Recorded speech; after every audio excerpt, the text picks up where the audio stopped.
मी कुंजीराम गोंधळे, मुर्जापारडी, तालुका लाखांदूर, जिल्हा भंडारा.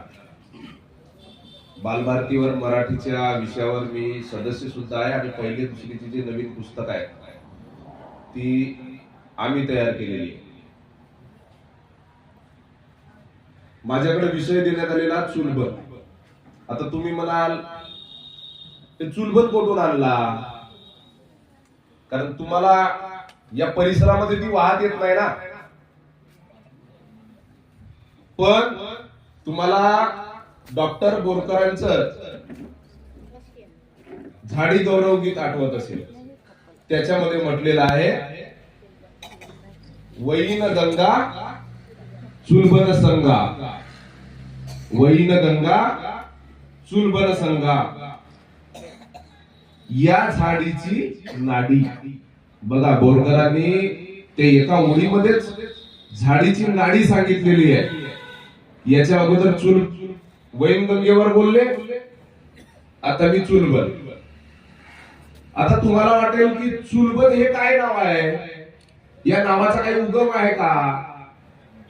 कारण मी जेव्हा मला हा विषय देण्यात आला तेव्हा शोध घेतलं की चुलबल म्हणजे काय असेल. आता चूल म्हणजे आपल्याला माहित आहे का, आपण आपल्या घरी जी ज्याच्यावर अन्न शिजवतो ती चूल. आणि मग बन काय आहे, बरोबर आहे प्रश्न. तर बन आहे बांध. आमच्या इकडे सावरबन नावाचा एक गाव आहे, शिवनी बन किंवा शिवनी बांध नावाचा गाव आहे. तर ज्या गावी बांध असतो, शिवनीला बांध बांधलेला आहे, तर आम्ही त्याला शिवनी बन किंवा सावरचा बांध. तर ज्या ठिकाणी चुलबल नदी उगम पावते त्या ठिकाणी तिचा जो आकार आहे तो चुलीसारखा आहे आणि त्याच्यावर बांधलेला आहे बांध. आणि तिथून ही नदी पुढे प्रवाहित होते, म्हणून याला नाव देण्यात आलेलं आहे चुलबल. बघा, बिलकुल छोटी नदी आहे.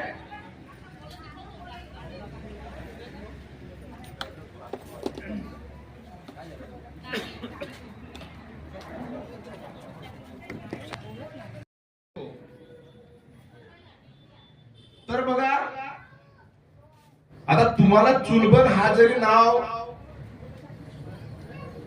म्हणजे माहित नसलं किंवा कधी काळ तुम्ही ऐकले असाल, पण नागझिरा हे मात्र तुम्ही ऐकलेलं आहे. तर ही जी नदी आहे चुलबल नदी, ती नदी उगम पावते नागझिरा अभयारण्यामध्ये. तिथं डोंगर रांगा आहेत, गायखुरीच्या डोंगर रांगा. आता यांची माहिती तुम्हाला फक्त 3ऱ्या वर्गाचा जो भूगोल आहे किंवा परिसर विकास म्हणतो त्याच्यामध्येच तुम्हाला मिळेल की ह्या टेकड्या कोणत्या आहेत. अन्यथा महाराष्ट्राच्या टेकड्यावर ना या टेकड्यांचं नाव आहे भूगोलामध्ये, ना या नदीचं नाव आहे. आता बघा, ही जी नदी आहे ती सालेगाव, दल्ली, पळसगाव टेकड्यामध्ये उगम पावते आणि गायखुरी टेकड्यावरून जे दक्षिण उतार आहे तिचा, त्या दक्षिण उतारावरून ही नदी सर्व पाणी घेऊन पुढे प्रवासाला निघते. आता चुलबलचा तुम्हाला अर्थ सांगितला की चूल आणि बन, पण त्याच्यासोबत तुम्हाला एक अर्थ अजून सुद्धा घेता येईल की जिच्या पाण्यावर शेती होते, जिच्या पाण्यावर शेती होते, अन्न मिळते, गाव जगते, पर्यायाने चूल पेटते, पर्यायाने चूल पेटते, त्या नदीचं नाव चुलबल. बघा, त्या नदीची लांबी जरी छोटी असली पण त्या नदीच्या काठावर आपल्या झाडीपट्टीतले आणि झाडी बोली संघटनेमध्ये चळवळीमध्ये काम करणारे एवढे महान आपले कार्यकर्ते आहेत की त्या ओळीने चुलबल नदीच्या काठावर जन्मलेले आहेत. आता बघा, एक तुम्हाला आणखी माहिती देतो की मुरदोली येथं जे चुलबन धरण आहे, त्या धरणातून पुढे चुलबन नदी प्रवाहित होते. त्या धरणाला गोडबोले गेट आहे. कोणते गेट? गोडबोले. आता तुम्ही म्हणाल हा कोणता गेट हो? पण जेव्हा माहिती घेतली तेव्हा माहिती झालं हे जे गोडबोले गेट आहे ते स्वयंचलित आहे. म्हणजे पूर्ण भरला धरण ऑटोमॅटिक त्याच्यातलं पाणी जे काही आहे ते समोर विसर्ग होतो. तर त्याला म्हणतात गोडबोले धरण. आता कदाचित त्याचा वेगळ्या प्रकारे माहिती असेल, पण माझ्या माहितीतून एवढीच माहिती मिळालेली आहे. आता पुढे बघा, ही गोरेगाव तालुक्यामध्ये नदी उगम पावते, पुढे जाते सडक अर्जुनी तालुक्यामध्ये. सडक अर्जुनी तालुका म्हटला की मसवानी गाव, आणि मसवानी गाव म्हटलं की शाहीर लोकराम शेंडे पूर्वाध्यक्ष. तर शाहीर लोकरामजी शेंडे यांच्या गावामध्ये या धरणावर काम केलेले, ही चूल बांधलेले लोक आज सुद्धा सापडतात. आणि त्यांना जर तुम्ही विचारलं तर ते म्हणतात की आम्ही तिथं चूल बांधायला जात होतो त्या धरणावर. आता बघा, याच्या पुढे जर तुम्ही आल्या तर हल्दी घाट म्हणून आहे. राजस्थान मधलं नाही, आपल्या झाडीपट्टीतलं हल्दी घाट. तिथं हे मंदिर आहे, दुर्गा मातेचं मंदिर. घाटबोरी कोहळी, ज्या ठिकाणून आमची दन्नार पूर्ण महाराष्ट्रात पसरली. बघा, झाडी बोली आणि झाडीपट्टी. तर या घाटबोरी कोहळीचे आमचे लंजेजी साहेब होते, तुळशीरामजी लंजे. त्यांनी ही दंडार पूर्ण अख्ख्या भारतभर पसरवली. ते सुद्धा गाव कुठं आहे? चुलबन नदीच्या काठावर. पुढे जाऊया. याला तर शासनाचा ब दर्जा आहे पर्यटन स्थळाचा. पुढे गेल्यावर आमचे झाडीपट्टीतील झाडीबोलीतील महत्वाचे आणि सर्वात 8 कविता संग्रह बोली साहित्यात लिहिणारे मुरलीधरजी खोटेले यांचं गाव बामणी, आणि त्यांच्या गावाला लागून असलेली शशिकरण पहाडी. त्या पहाडीचं पाणी शशिकरण नदीला येते, आणि ती शशिकरण नदी सौंदर्य जवळ कोणाला मिळते? चुलबन नदीला मिळते.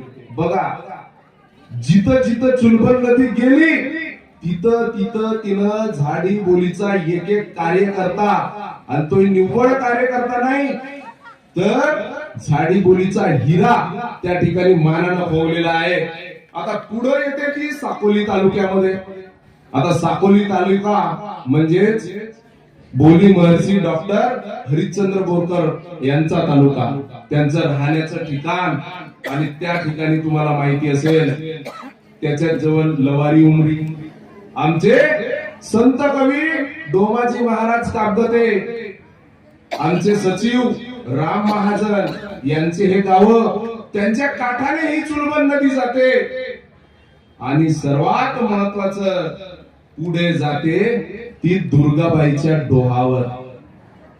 आता झाडी गौरव गीतामध्ये पुन्हा उल्लेख आलेला आहे, 7 भावना दुर्गाबाई डोह अडवते पहिला. पहिला डोह अडवण्याचं काम या 7 भावांनी केलं आणि दुर्गाबाईंनी केलं. त्याची सुद्धा एक खूप सुंदर रंजक अशी कथा आहे.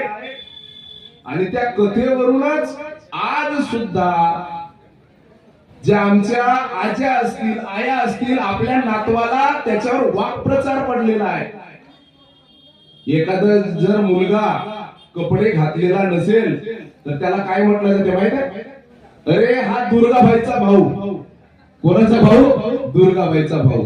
तुम्हाला कल्पना आलेली असेल की या ठिकाणी जो डोह आहे, आता त्याची लांबी भौतिक दृष्ट्या मोजलेली नाही, पण तिथं एका बाजूची दोरी सुद्धा पुरत नाही एवढा मोठा डोह आहे म्हणतात. आता तो डोह बांधताना काही अटी असतील, तर ते 7 भाऊ ते डोह बांधायला गेले, पण डोह काही जमत नव्हता. तेव्हा त्यांनी काय केलं? कोणीतरी सांगितलं असेल की तुम्हाला निर्वस्त्र होऊन हे डोह बांधावं लागते. आता निर्वस्त्र होऊन डोह बांधायचा, त्यांची बहीण शिदोरी आणून देणार, मग काय करायचं, तर त्यांनी बाहेर एक घंटा बसवली की तू शिदोरी घेऊन आलीस की ही बेल वाजवायची, घंटा वाजवायची, आम्ही तिकडे सावध होऊ.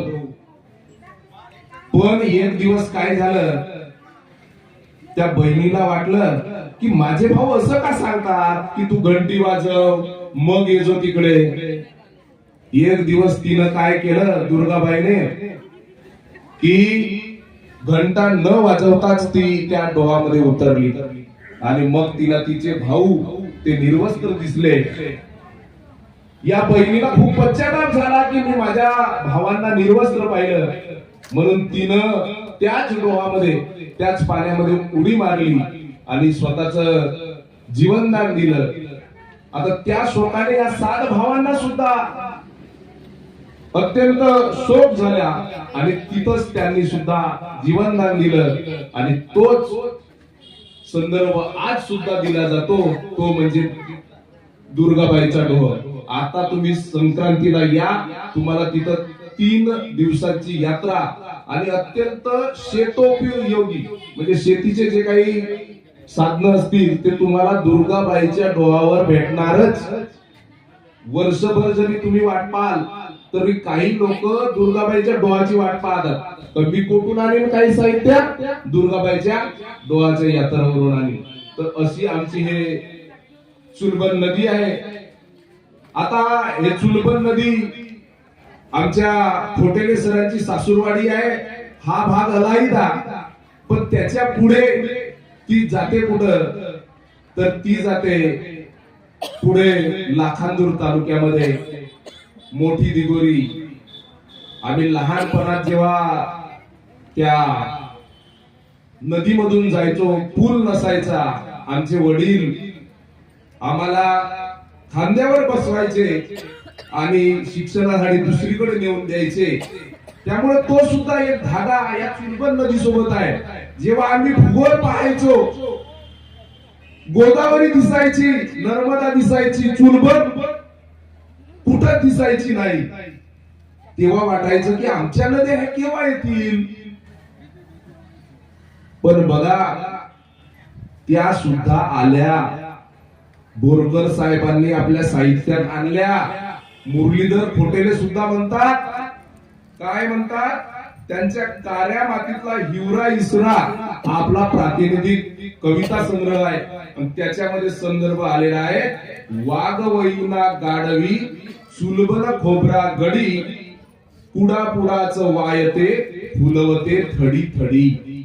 बघा झाडी पट्टीमध्ये झाडी हा जो भाग आहे त्याच्यामध्ये कधीच दुष्काळ पडला नाही.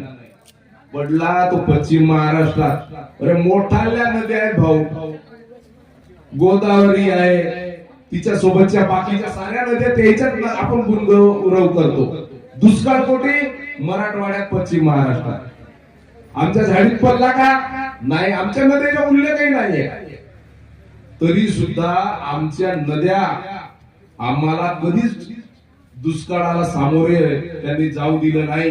हे ते त्या मोठ्या नद्यांचं योगदान आहे. आता डॉक्टर नरांजे साहेबांनी आपल्या दुर्गाबाईच्या डोहावर संशोधन केलेलं आहे. त्याच्यामधल्या जे काही मूर्त्या आहेत त्या जैन मूर्त्या आहेत, म्हणजे त्या ठिकाणी ती संस्कृती नांदून गेली असं ते त्यांच्या पुस्तकामध्ये संदर्भासहित स्पष्ट करतात. आता ही नदी पुढे जाते, ती उत्तर वाहिनीला म्हणजेच दांडेगाव मांडळ या ठिकाणी, आणि दक्षिणेकडे वाहणारी नदी डायरेक्ट उत्तरेचं वळण घेते आणि त्या ठिकाणी ती पर्यटन स्थळ होऊन जाते. याला भीमसेनच्या टेकड्यांचे सुद्धा जे काही पाणी आहे ते ह्या नदीला येते. वैनगंगा चुलबन नदीचं मैदान या लाखांदूर तालुक्यामध्ये जो चौरास पट्टा म्हणतो आपण, त्या ठिकाणी निर्माण झालेला आहे. आता बघा, आपण बाकीच्या नद्या पाहिल्या, गोदावरी पाहिली, कावेरी पाहिली, कृष्णा पाहिली, पण जोपर्यंत आपण आपल्या साहित्यामध्ये आपल्या नद्यांचा उल्लेख करणार नाही तोपर्यंत आपल्या नद्यांची कोणी दखल घेणार नाही. त्याच्यामुळे आपल्याला आपली छोटी नदी काय असेल ना, ते चुलबन केवढी आहे म्हणत्या, 114 किलोमीटर आहे फक्त, पण तिनं अख्खा झाडी मंडळ हा प्रफुल्लित केलेला आहे, फुलवत आणलेला आहे. तुमच्या सुद्धा भागामध्ये छोटासा ढोडा राव, छोटासा नाला राव, त्याचं गुणगान गा, तेव्हाच तो मोठा होईल. आता बघा, आता शेवटी आपण एका प्रश्नावर येतो की आजच्या नद्यांची अशी परिस्थिती झालेली आहे. डॉक्टर अनिल अवचट म्हणतात, पाणी काढणाऱ्या लोक या कवितेमध्ये, की पिवळ्या कोरड्या नदी पात्रात खड्डे खणून पाणी काढणारे लोक. आज आपण इतकेच गत सुरू केली, जागोजागी बोरिंग, जागोजागी बोरवेल. पृथ्वीच्या पोटामध्ये पाणी आहे का नाही काही काळजी नाही. पिवळ्या कोरड्या नदी पात्रात खड्डे खणून पाणी काढणारे लोक जसे सुरकुतल्या ओघळत्या लोंबत्या स्तनातून जीव खाऊन पाणी शोषणारे तान्हे पोर. आपली आई मरून गेली हे त्या पोराला कळत नाही, तसंच त्या पाणी उकरणाऱ्या माणसांनाही, तसंच त्या पाणी उकरणाऱ्या माणसांनाही. त्या मुलाला तर माहीतच नाही आहे, पण आपल्याला सुद्धा माहित आहे का, आपण जेव्हा बोर करतो आणि त्याच्यातलं हजारो वर्षापूर्वीचं पाणी एका क्षणामध्ये ओढून काढतो. आज चुलबन संकटात आहे. कशामुळं? अवैध वाळू उपसा. आमच्या सरांनी सांगितलं, हा आमदार झाला का तो आमदार येते आणि आपले जेवढे काही चेले चपाटे आहेत ते त्या वाळूच्या उपशावर भिडवते. तुम्हाला माहित आहे, त्याला रोखण्याची ताकद कोणाची असेल तर तुम्हा आम्हा झाडी वासियांची आहे. रोका, गाव म्हणून रोका. जर आपली संस्कृती नदीच्या काठावर आली म्हणतो, तर आपली झाडी संस्कृती सुद्धा नदीच्या काठावरच तयार झाली. आणि ती जर टिकवायची असेल तर ह्या नद्या टिकवणं अत्यंत गरजेचं आहे. आता साहित्याच्या प्रांतामध्ये आपण काय करायचं, तर प्रश्न विचारायचे, लोकांना अस्वस्थ करायचे, या नद्यांचं बोलणं आपल्या शब्दामधून मांडायचं. नदी वाचवण्यासाठी कविता हवी, कथा हवी आणि त्यापेक्षाही आपल्याला जाणीव हवी, कारण आपल्याला ही नद्या वाचवायच्या आहेत. शेवटाला जातो मी की नदी वाचली तर माणूस वाचेल, नदी वाचली तर त्या काठावर बसलेल्या लोकांची भाषा वाचेल, बोली वाचेल, साहित्य वाचेल. म्हणून चुलबन नदी अशीच वाहती राहो, पाण्याने, संस्कृतीने आणि आपल्या झाडी बोलीच्या शब्दाने सुद्धा. शेवटी मी एका साहित्यिकाची गझल ठेवतो आणि मी थांबतो. स्वामी संकेतानंद नावाची एक मला गझल चुलबन नदीवर मिळाली. किती कोसावर कोणाची कहाणी बदलते, किती कोसावर कोणाची कहाणी बदलते. नदी वाहेत जाते सैरात, नदी वाहेत जाते सैरात, पाणी बदलते. कई बदलन का, कई बदलन का रस्ता आपला वैन गंगा, कई बदलन का आपला रस्ता वैन गंगा. बदलते चुलबन चंदन अन कठानी बदलते, बदलते चुलबन चंदन अन कठानी बदलते. धन्यवाद.